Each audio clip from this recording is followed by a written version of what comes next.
Just by quick show of hands here, who has ever actually played a LARP, a live action role-playing game? I mean, who in here would consider themselves an actual LARPer? A couple. If you have looking for LARPers for the bingo cards, that's great. Who here actually is still trying to figure out what the hell is a LARP?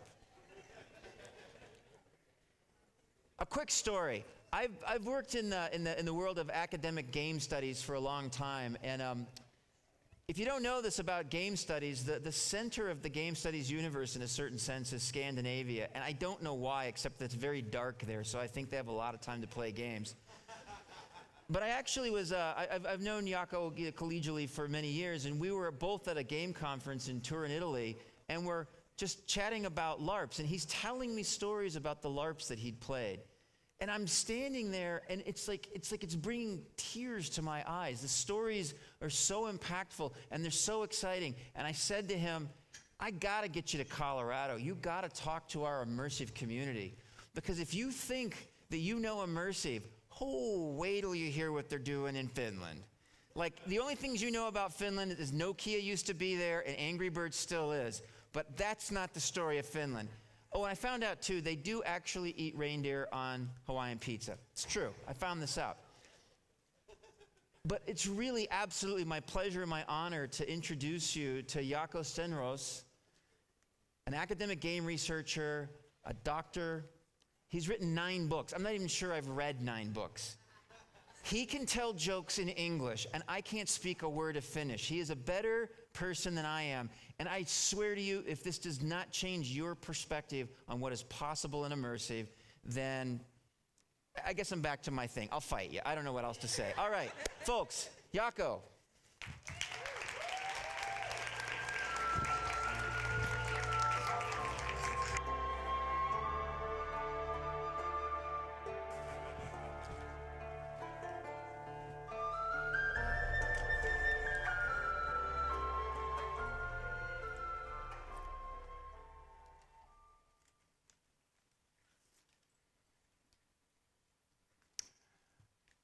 A month ago, I was transported some 800 years into the future. Humans had left Earth on Generation spaceship and settled on a distant planet. There they encountered a race of machines set out to destroy humanity. This was a 3-day-long space opera LARP, Odysseus. Odysseus was created by Laura Kröger, Sanna Hautala, Antti Kumpulainen, and a production team of 160 experts. They spent 2 years making this project, and it was run 3 times for 104 players. In the lab, there were numerous functions for the players: the bridge crew, the marines, the pilots, the engineers, sick bay, scientists, politicians, civilians. This simulation was supported with all kinds of technology, purpose-coded software, sound, lighting, costumes, and it all worked like clockwork. As did the rest of the production: makeup artists, kitchen, drivers, photographers, tech support, runtime game masters, and the safety team. Odysseus drew liberally from many known space operas, and in a sense the friction between the militaristic and dark Battlestar Galactica and the optimistic Star Trek was a source tension at the core of the LARP. My own LARP was more in the Star Trek vein. I played Tristan Fukui, a dutiful officer not unlike certain Jean-Luc Picard. Tristan always was trying to see the best in others, encourage respect, self-respect, duty, honor, integrity, love. Tristan was the kind of person who felt that in difficult times it's even more important to hold steady and stay true to one's convictions and values. Of course, it turned out that he was a machine-constructed human, a toaster, a sleeper agent for the machines. Tristan sacrificed himself by walking out of an airlock in a very emotional scene in order to save the fleet, only to return in a new body with a full knowledge of his machine background, but still devoted to the fleet, humanity, and his family. From a design point of view, Odysseus was a smorgasbord. For some it was a spaceship simulator or a puzzle to be solved. For some it was a simulation of being a marine, or for some it was about politics. For me, it was mostly about the emotional journeys that these other tasks allowed for. The main plot of the LARP was fleeing from the machines, while looking for decrypting and following beacons that might lead us back to Earth. While this was taking place, the politicians were rebuilding civic society, ending martial law, and drafting a new constitutional amendment that not only erased the difference between the rich first-class citizen and the poor second-class citizens, but actually granted human rights to the man-made androids and the machine-constructed humans. Furthermore, the scientists were working on a way to negotiate with the machine hive mind, which turned out to be strongly related to humans. At the end of the LARP, the very public negotiation with the machine hive mind failed, and the machines launched a full assault. Humans moved to Plan B and launched a small cloaked vessel with a huge explosive payload. Against the odds, the suicide mission was a success. The machine hive mind died, and all the machines, including the machine-constructed humans and the androids, died as well. Odyssey ended with a total eradication of the machines, the cousins of humans and holders of human rights. The 5 humans on Odyssey fell and died. Some of the surviving crew cheered and celebrated. At the end of the LARP, I, Tristan Fukui, laid silent and unmoving in the med bay where I was carried and dead. Once the run time of the LARP finally ended and I, Jaakko Strenros, could move, I could not stop crying for 15 minutes. So today I'm talking about living and designing alternative lives, an introduction to Nordic LARP, and Odyssey, which I've described, is sort of one of those experiences that I will be talking about. My background is that I'm a game and play scholar, but I actually started as a LARPer in the mid-90s, and I found my way to academia through LARPs, and I've published 9 books that somehow touch on role-playing games, for example, these 3. But I'm not selling a product, but describing a tradition, and one of the things that is important about this tradition is that it's very communal. So out of these 3 books, 2 of these are already available on the internet for free, and you can get the 3rd one in a few months as well. Also, one thing that I need to say at the very beginning is that most of the things that I'm talking about are not works that I have created, but I'm describing a tradition that exists, and I'm also very much building on the community that I come from. So much of the things that I'm saying are things that I've learned from my peers. So especially shout out to Johanna Korinen and Markus Montola here. But let's take a few steps back before we dive directly into LARP. I want to start with play. And one of the wonderful things about play is that play is older than culture, it is older than language, it is older than humans. Animals did not await that humans would teach them to play, but this is something that is primal, this is something that is very deeply ingrained in all of us. And it's one of those things that you can do with members of other species. And that's an idea that still sort of is sort of wondrous to me. But it's interesting that there are different types of play that sort of we learn very early on. And one of these that we all humans learn usually around, at the latest around the age of 3, is that we can pretend play. We can play that we are somebody that we are actually not. We can role play. That is something that is quite deeply ingrained in us. Now, of course, this tendency to role play is something that has been used in many places. And from the point of view of LARP, one place that it starts is Dungeons and Dragons, the very first productized role-playing game published in 1974 by Gary Gygax and Dave Arneson. But of course, role-playing, the term goes back further, and here we have a picture of Jacob Moreno, and his work on psychodrama in the 1920s is the starting point of the term role-play. But of course, if we think about the idea of humans pretending to be something they're not with some rules together, it goes much further. And we can find that in many places. So if we consider role-playing as a sort of an approach, a stance that we can adopt, then we can think about sort of historical reenactment, murder mystery dinners, model United Nations, emergency simulations, astroturf personas that sort of ad agencies are using, or the fantasy scenarios provided by sex workers. So sort of this kind of pretending together with some rules is in many places. And of course this is something that is tied very much into this recent rise and interest in first-person experiential, embodied and situated entertainment. I mean, Disney theme parks are moving in this direction. We see the rise of immersive theater, and we've seen the sort of escape rooms as well. So we can look at LARP in that context.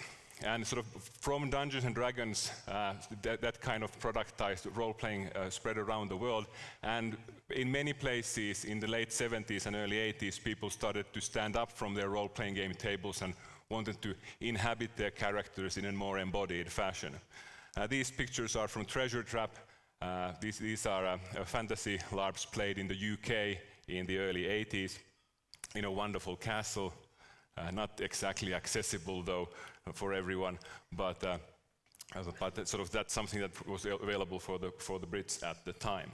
But it's interesting to see that the sort of LARP emerged in many places at the same time, but since this was pre-internet, there were very different traditions. People were doing it in different ways.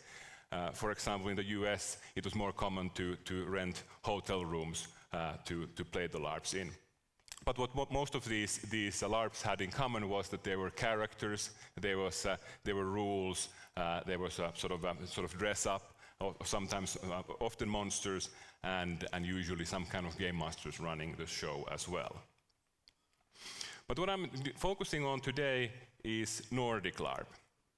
And in Nordic LARP, sort of we can find most of the traditions and the genres that are found in elsewhere as well, in sort of genre fiction. For example, fantasy is very much present. This is a picture from Moira, which built on Nordic myth and legend and folklore, but sort of also drawing a little bit from literature. This lasted for a few days, where people were playing these folklore figures. But then, of course, we can also draw from literature and those kinds of sources. This is a picture from Hamlet, an adaptation of the play into a LARP format. The way it worked was that some central characters, Hamlet, Claudius, Ophelia, are basically played by NPCs, non-player characters, whereas the characters, the participants are playing the court of Elsinore around them, and it's structured so that basically every character's journey mirrors that of Hamlet. Sometimes they're also more abstract. This is from Delirium, played in a theater black box in a similar fashion, if you know the Dogville film by Lars von Trier, where you, instead of having walls, you have just markings on the floor. This was a LARP about insanity. Sort of what would it feel like to not have the world correspond to what you think it is. But of course, sometimes these are also very weird, oddball, these LARPs. This is from a LARP called Täydellinen ihminen, the perfect human, which was about simulating the world of stock photos. So the idea was to try to create a world. We all know what stock photos look like in sort of this well-lit world where everything is perfect or kinda perfect, and the designers here wanted to sort of what kind of rules would you have to create in order to create the kind of action that would photograph like it was in stock photos. So everybody was excited about everything always, and yeah. So there's a fairly wide spectrum of different kinds of LARPs available. All right. Then I'm going to break down some parts of this, sort of what are the building blocks of LARP.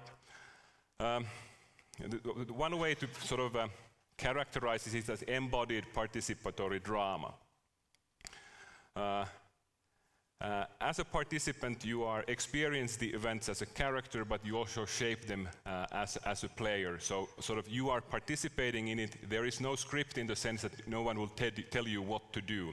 You have a starting point given to you by the organizers. You know the setting, you know the sort of background history of your character, you know your character's motivations, but from there on, it is up to you what's going to happen. It is something that very much sort of is physical in your body, because you are there as in your body, even if you are portraying a character. And this is sort of one of the key issues that separates LARP from many other sort of immersive experiences is that you are not present as yourself, but you are present as a character. And the character is kind of an alibi.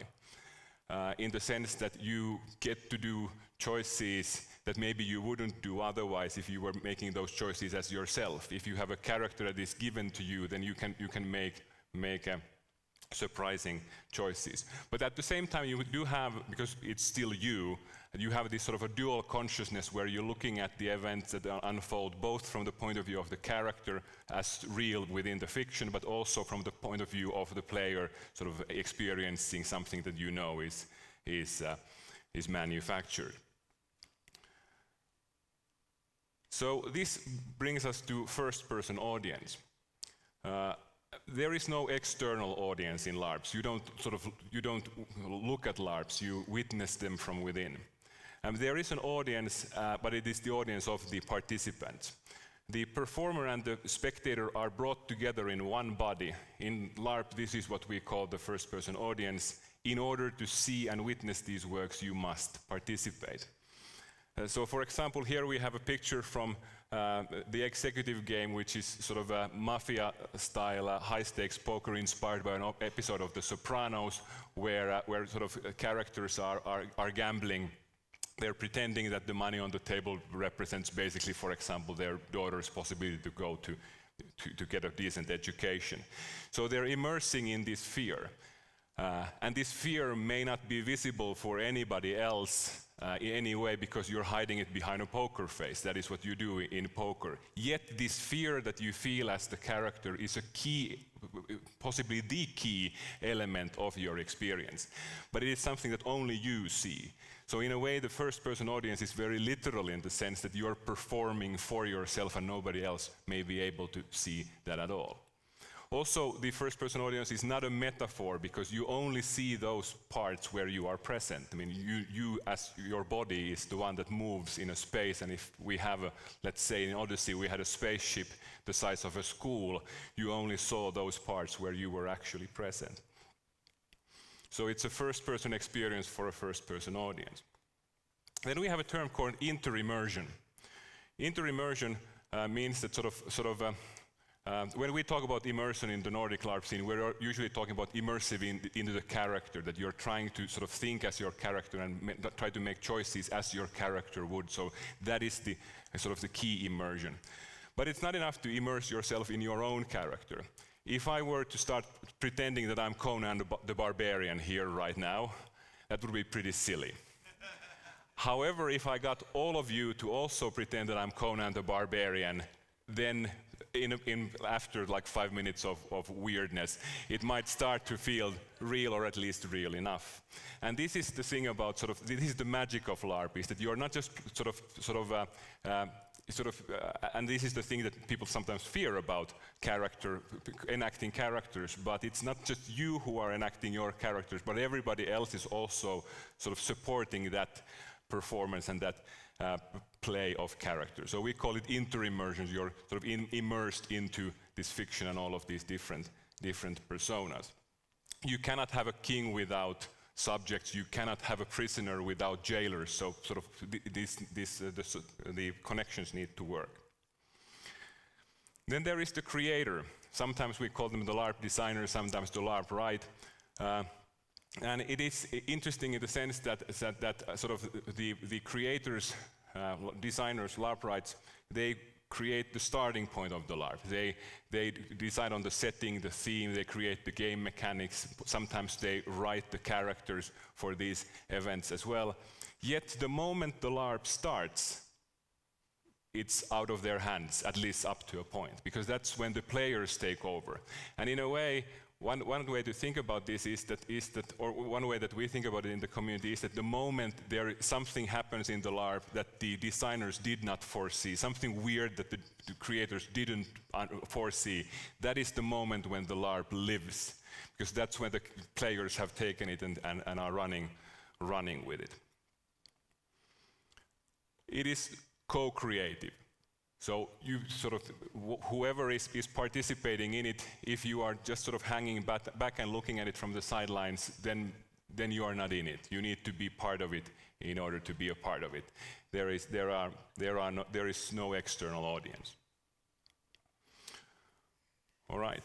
So how do we foster legible, nuanced, meaningful, and safe play? This is sort of the thing that we've been working on in sort of designing these things for the last 20 years. Because in order to participate in these things, we need to be able to read them. We need to understand what is going on in the LARP, and it needs to be coherent creation, even if you have 104 people running around in a huge building for 3 days. It needs to be coherent even if when you leave the room and you come back.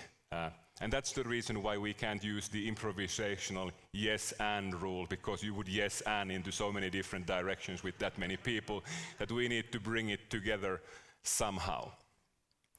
And for that we have rules, replacement mechanics, and meta techniques. Rules are important in the sense that they need to be shared and they need to be explicit. Replacement mechanics, well, we'll get to that in a bit. Let's start with the rules. So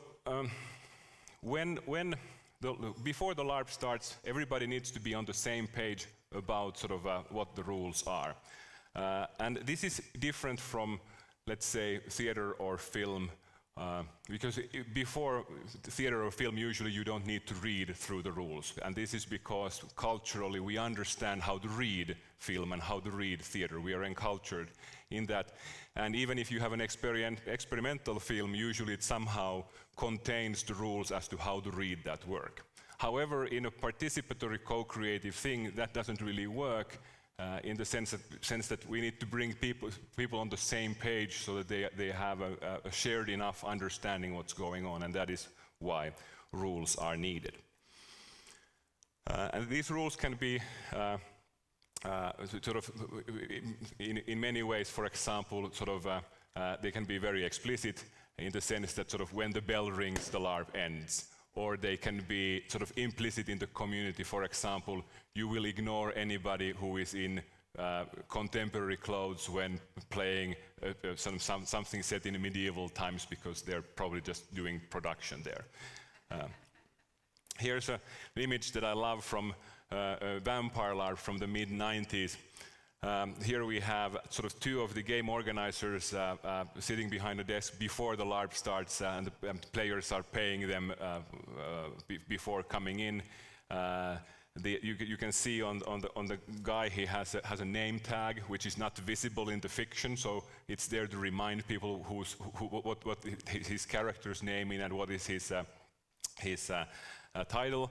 Then there's a giant rat on his shoulder, which we're supposed to treat as something that is a little bit scary. Then you can see the orange vest on the woman and the orange armband. Those things mean that these are people you can ask about rules during play. So once play starts, those are markers that they are running it. And on the green chair, you see the red sash. And if a character is wearing that red sash, it means that they have a vampire superpower of majesty, and everybody will be in awe of them. So those people are super cool if they have that. So these kinds of sort of rules exist. Sort of most of the rules that we use nowadays are not this explicit or this sort of visually striking anymore. We want to make them a little bit more nuanced and hidden, but this is a great picture from the 90s that sort of shows where we started. Then we have simulation and replacement mechanics. We have rules for those things that we cannot do, will not do, or don't feel comfortable doing. Mostly this means violence, sex, magic. Those are the things that usually, at least, there are rules for. For example, sort of how do you simulate violence? Is it with buffer weapons, or are you sort of doing a rock, paper, scissors, or are you just sort of doing any kind of violence slowly? Then when it comes to sex, there are different replacement mechanics. For example, you can do a back rub, and then there are more nuanced ways. For example, the Ars Amandi method, where sex is simulated by touching the other person's hands, which is nice because hands or arms are not usually an area that people have a problem with touching, and also it's gender neutral, and you can have more than 2 people, and it doesn't clearly have an active and passive part, so it's structured in a way that is fairly inclusive. And the way it works also is that if you just do it, it's silly. But then when you look the other person in the eye, you both are pretending that this is real. And then you bring in the breathing. It starts to feel real enough that you can sort of run with it. But then one thing that is super important, or 3 things that are super important, is consent, safety, and calibration. Especially when we have people coming from different cultures, play styles, and there are certain things that we can't really agree on beforehand. We can negotiate all kinds of things ahead of time, but you can't really give informed consent ahead of time when you're going into an experience where you don't know what's going to happen, and that will have 100 other people who might do something surprising. So there need to be ways that you, during play, you're able to renegotiate and sort of see that everybody is feeling comfortable. One can be brave when there is trust, but that trust needs to be built. And communities of trust are also designed. So we are not just designing what's happening within the LARP, but also a little bit what is happening outside of it. Let's start with safety. We have physical safety, emotional safety, community safety. For example, we have rules like if somebody yells cut, then the LARP ends. There are escalation and de-escalation methods. For example, you can say specific words like break, which would mean that sort of this level of intensity is good, but let's not go further. Or you could use specific words to say that let's go further. Let's get weird. So both of those things are important. And then there needs to be ways to also remove yourself from a situation that is happening without losing face. So for example, if somebody cuts the game for any reason, they're never asked to explain why.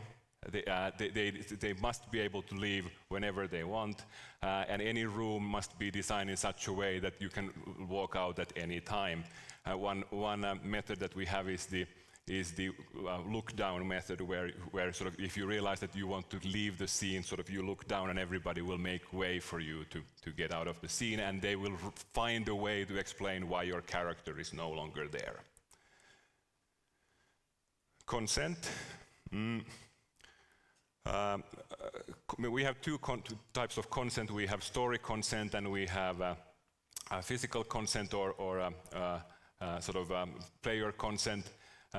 And we can sort of negotiate in some ways as to what is going to happen. Sometimes people can negotiate if they know, for example, that they are going to be playing rivals who will end up in a fight, or they're going to be playing lovers. They can negotiate things ahead of time, but you can't always know that. So this needs to be something that you can do also while playing. And there's one thing is sort of having rules how to negotiate sort of, for example, physical content, and the other thing is story consent, because everybody who is participating in the LARP has an idea where they think their character story maybe is going. And if somebody is coming in with something that will influence that character in a very strong fashion, in a direction that you would not want to go, then that's an area where we might need to negotiate that a little bit as well.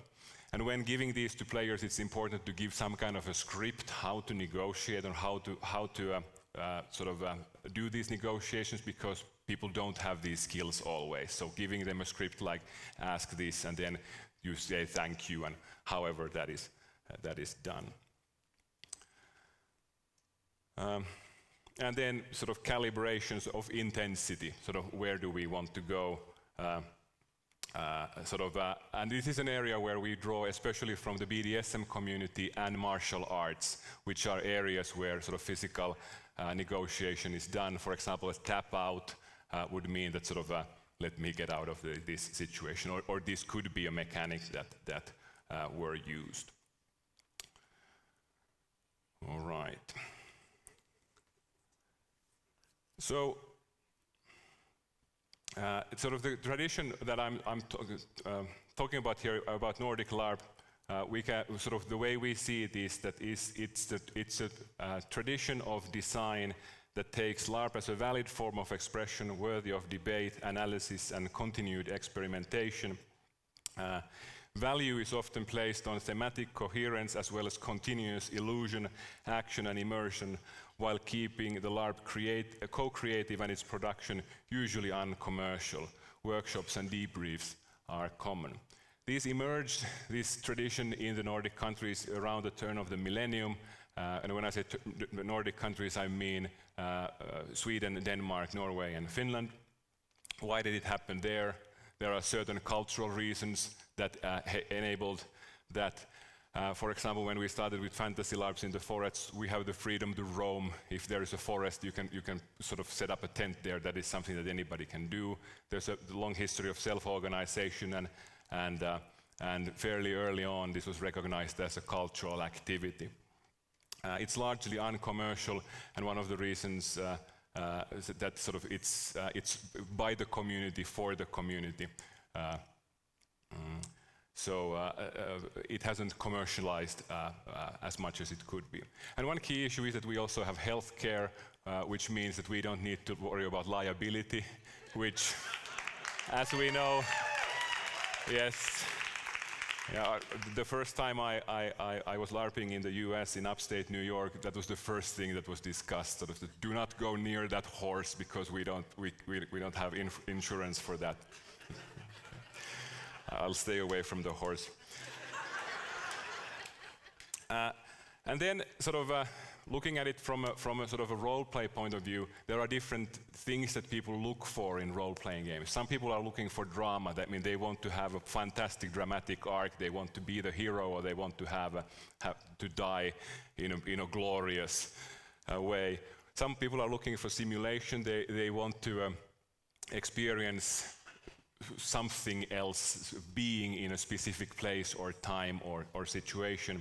Some people are in it to win, and some are in it to sort of to inhabit another point of view, to walk a mile in somebody else's shoes.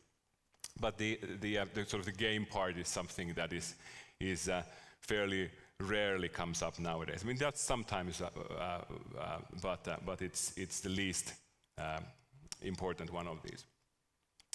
Then we have different sort of design ideals when we're putting together these LARPs, and as I've sort of gone through, there's different types of LARPs, and often they're going for different things. One thing that we often, especially 10 years ago, really appreciated was the 360-degree illusion, where this was this idea that everything should look exactly right, everything should sort of sound right, you should be able to use anything, touch anything, and also you should also be immersed in a character in in high fidelity as possible. So everything should be as real as what you see is what you get, and it's wonderful. But it can be wonderful, sort of being there and being being in that perfect environment. But one underside of this is that then the one thing that will be out of place is you, because you still realize that even if this castle is fantastic and everything looks glorious and everybody else is fantastic, I don't sort of, what's going on with me? So that doesn't always work, but it's a wonderful design idea that we've been going for many times. Another thing that we've been looking at is pervasive gaming, where sort of interlacing it as much with reality as possible, LARPing around the city with unsuspecting bystanders, some ethical areas there that need to be addressed as well. But we've done this quite a bit, sort of these kind of city LARPs where the players are just where there's a game going on and nobody else knows except the ones who know. Then there's also political exploration. This is a picture from Mellan Himmel och Hav, Between Heaven and Sea, which was a queer feminist sort of sci-fi art based on the works of Ursula Le Guin, a fisherman of the inland sea, a world where sort of genders were deconstructed and reconstructed. Instead of men and women, it had morning people and evening people, and there was also a third gender, and marriage was between 4 people. So it's sort of a sociological fiction and exploration. Then some of it is sort of symbolic and weird. This is from Luminescence, which was about cancer. It was played in 800 kilograms of wheat in your underwear that had to be white, while sort of there was this green light and noise music playing. I don't exactly know what was going on there, but it's only been staged once. But for some participants it was wonderful. For others, they're still, 15 years later, trying to figure out what it was. Then from a design point of view, sometimes the creators want the experience to be very controlled, and we call it railroaded, when the plot is on rails and sort of the players don't have that much influence on the large-scale plot. I mean, everything that happens between different characters is still very much something that the players do, and even if you know the ending, sort of how you get there is super interesting, and those are choices that you made, but sometimes these are sort of plots on rails. Odyssey was one of these. It had 3 different endings, but only 3. But then there are other ways to do it, so like sandboxes. This is probably the most well-known Nordic-style LARP, the College of Wizardry, played in a castle in Poland. So it's sort of a Harry Potter school that you go in for 3 days. Basically, you go to Hogwarts,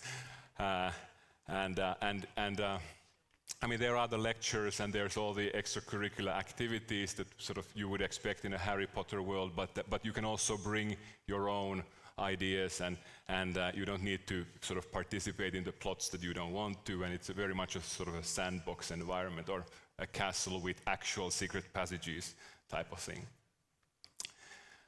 We have all kinds of design theory around this. One of these is probably the most useful, is the mixing desk of LARP. If you Google that, you'll find a number of articles on it, and it has sort of faders, for example, the character as mask, from differentiated to thin characters. So what is the difference between the player and the character? If the player and the character are very similar, we could call them thin characters. If the player and the character are very different, then it's differentiated. And we have these different faders that you can think of when doing a design. Then I'll go through the structure of a LARP, of one LARP, sort of what actually happens there.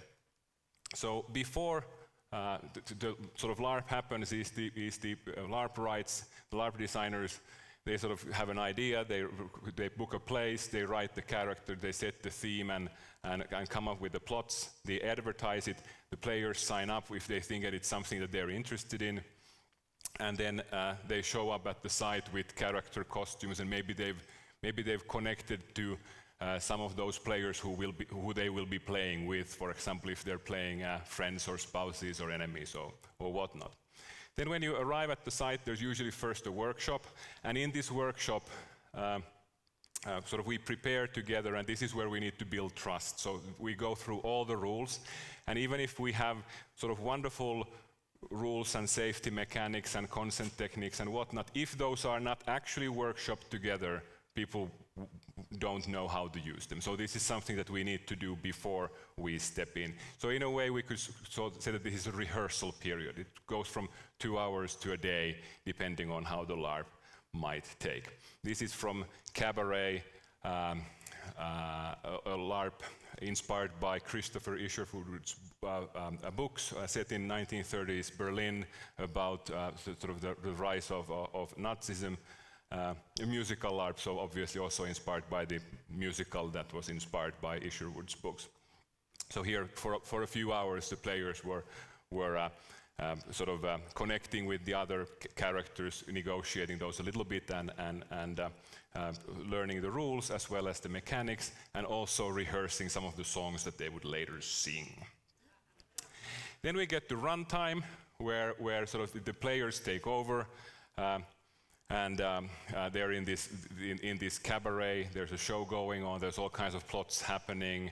Some of it is sort of planned out by the creators, in the sense that they've created characters that they know will end up, and they have conflicting plans, so they know that something will happen. Some of it is emergent.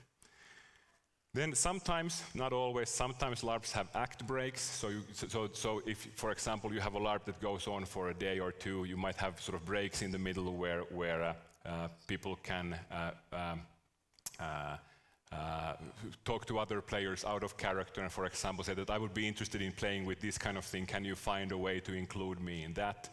Or maybe there's a time jump between Act 1 and Act 2, and you need to figure out what happened during that time. Then we get back to runtime, where there's something is still happening in the LARP. Players are having fun, or as we say in Finland, type 2 fun, which is the thing that is meaningful but maybe not fun. Yeah, it's weird when sort of I come from game studies, and in game studies there's this idea that will a digital game make you cry? And I'm like, is that how high the bar is set? That if I go to a LARP and I'm not crying, then what's the point? So it needs to touch something.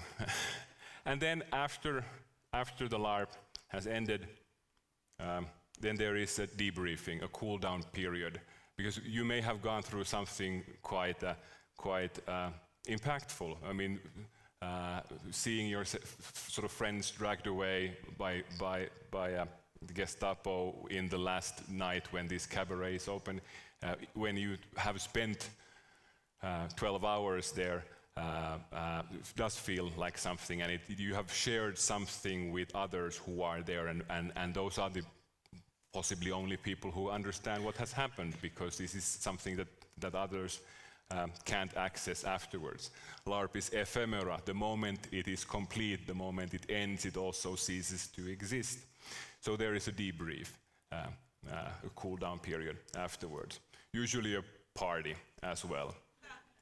But this is also where we frame the experience, because you don't know what kind of experience anybody else has had. And since you can't always see from a person's face if they've enjoyed it or not, this is where we sort of found out what else there was happening in the LARP.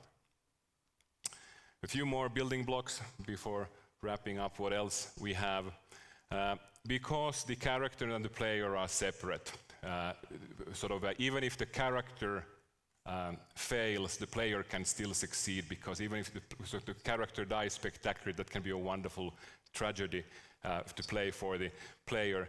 So we talk about the positive and negative experience. Even those things that would be terrible if they happened to you, when you are exploring them in a meaningful way, in an environment of trust, those can be extremely rewarding. So the mental separation of the character and the player is key here. Another thing that we have is sort of play to lose or play to lift, which is that we're not trying to win, but we're trying to do something meaningful together. So sometimes you will play your character in a way that you know that it's going to be terrible for the character in order to lift someone else up. So this is ensemble play. This is something we are doing together. And as mentioned, sort of tragedy is one of these things. And in a way, it's almost a cliche in Nordic LARP that sort of the tragedy is what you're going for. Here we have the advertisements for a nice evening with the family, with the models here crying. Then one thing that we can do also, since we separate the player and the character, is meta techniques. Even though usually all the things that happen in the LARP happens between the characters and is real within the fiction, we call it diegetic. But sometimes it's interesting to break that connection and take advantage of the fact that people are present not only as characters but also as players. In Mad About the Boy, which was a world where 3 years prior every person with the Y chromosome had died, so basically a world without men. One of the meta techniques that they used was monologue. So if you wanted to reveal to the other players, not the other characters, but the other players, what your character was thinking, you would draw a box in the air, and then you would state what the character was thinking, and then close the box. And this would sort of enhance the other players' interpretation of what's going on, even if the characters would not know it. Another meta technique is, for example, the sex mechanics I mentioned. This is Arsa Mandi. They're actually having sex here while touching their hands. Sometimes sort of there are techniques that are developed specifically for a specific LARP. This is from a black box LARP called Settled, where both of those groups, the group on the left is playing one person and the group on the right is playing another person, and these two persons that these huge groups are playing have been on a date, and they are now texting, and they're using the overhead projector to create the text messages in real time. And so sort of that's one way to also make it visible. Sometimes we have meta rooms where sort of a room that is sort of outside, that we have, for example, a spaceship or a wizard school, and then there's one room that is outside of that time where you can go and play scenes that happen in a different time frame, or you play out dreams or nightmares or these kinds of things. Act structure I already mentioned, and then we have bleed. Bleed is our term for when the character emotions bleed into the player.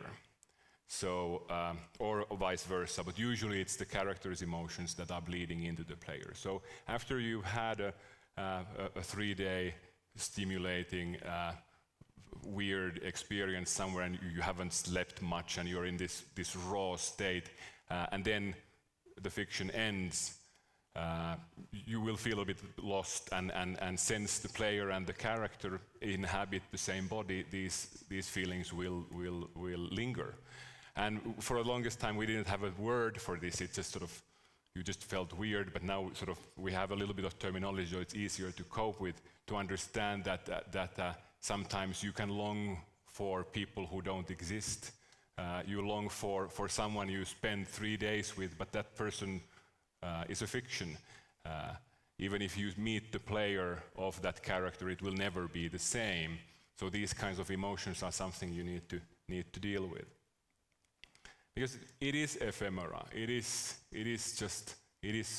lost the moment it ends, and no one else can see it from your point of view ever. Even if they say play the same LARP with the same character, because the other players will be different. There will be different choices. So it's just something that happened to you.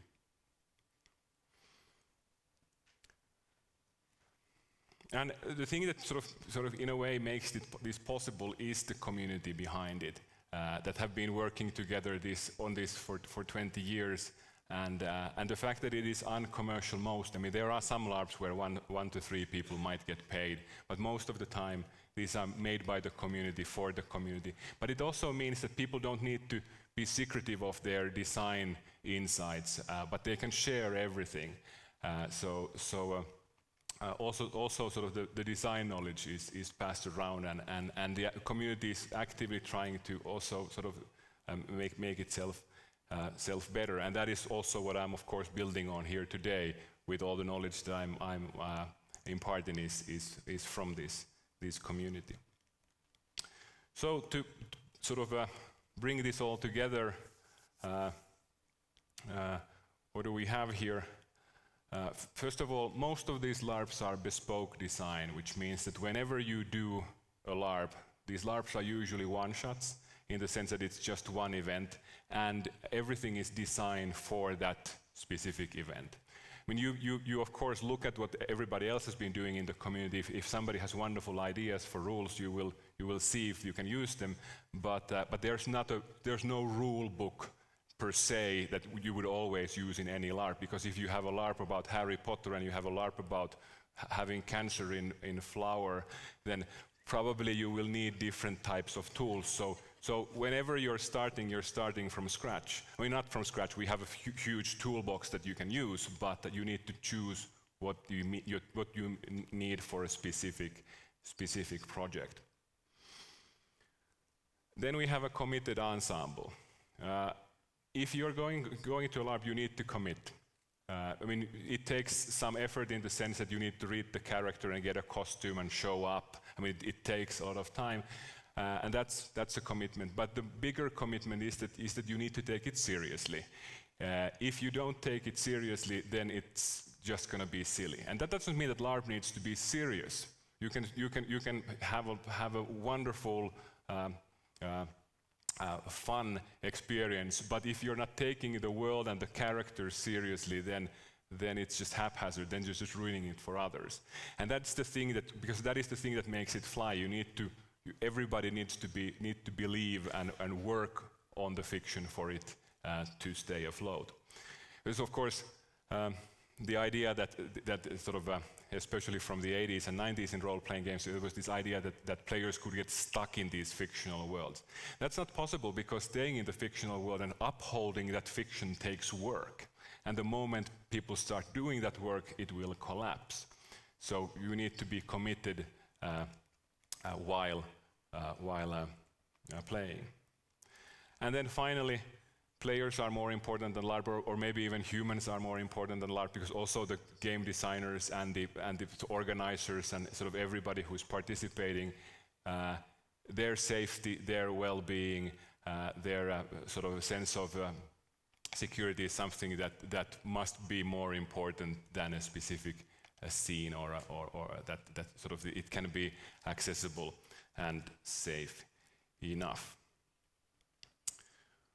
All right, if I have piqued your interest, here are some sort of further resources where you can find more information.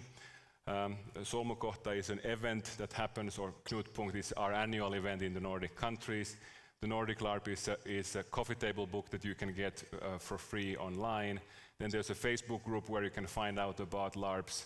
NordicLARP.org is an online resource.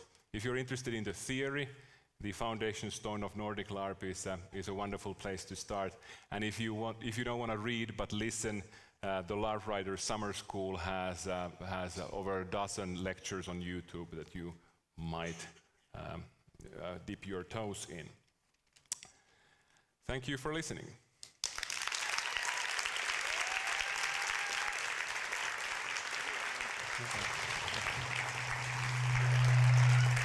So was I right? Did it blow your mind? It's just amazing stuff. Okay, so am I on here? Do I get some microphone? Did I die? I'm just gonna have to talk loud. Bad news, the bar closes at 9:30, okay? So you gotta get your drinks if you want them. The place closes at 10. So we got a couple bookkeeping things. We're a little late. I want one good question. He's gonna ask one good question, he's gonna answer it, and then Jaakko will be here, you can still talk to him. I also need to tell you this. We do still have prizes. If you get your bingo cards, completed bingo cards, or one of your paper airplanes folded with a question on it up here, I'll announce some winners before you guys go home. So make sure you do that. Also, we promised you Mile High Immersive yearbooks. Here they are. They're produced. They're going to be available in the back, so make sure you pick them up, make sure you flip through them, and get to the back. That's where you do your autographs. That's where you guys share. Start building our community. Let's show these Nordic folks that we are cool too. Okay, who's got a question? One question right there, right in the middle. I'm sorry. I don't even know if we have a mic. You're just going to have to holler. I can project, okay. Hey there. Oh, wait, never mind. please speak quietly into the microphone behind you. So. Hello. Hey, I came a little late, so I know you talked a little bit about location, but I just want to know what are some things that you need to consider when choosing a physical space for a live performance of any kind? That's a big question. Sometimes sort of it can go in many different ways. Sometimes people find a location and it's so wonderful that they need to come up with something to host in that location. Sometimes you have an idea and then you're looking for a location and the reason why it gets delayed for years is that you don't find it. Sometimes you need to build it.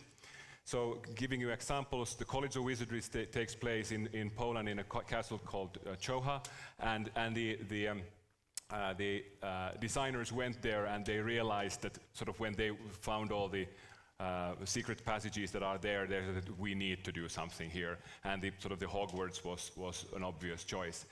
With the Odyssey, what they did is they took 2 years to produce it, and they realized that what they're going to need to do is they need to build the whole thing. So during the summer vacation, they got a hold of a school. They spent 3 weeks building everything in there. And of course, accessibility is one issue here, in the sense that the castle in Poland is not wheelchair accessible, whereas most schools are. So that's something that can be considered. But also what is accessible in sense of money. If you have a castle in Poland, I mean, it's handy for the Poles, but for everybody else, they're traveling very far. It also, of course, depends who is your audience. If your audience is local, then probably the venue also needs to be local. Yeah, there are so many directions that I could go with this. But yeah, sometimes you build it, sometimes you find it, sometimes you're inspired by a location. Sometimes you look for the perfect location. But the thing is that there are no spaces that are specifically for LARP, like there are theater spaces, for example. I mean, we do use theater black boxes from time to time because they are very useful for many things, not for all kinds of things, but yeah, the places are quite flexible.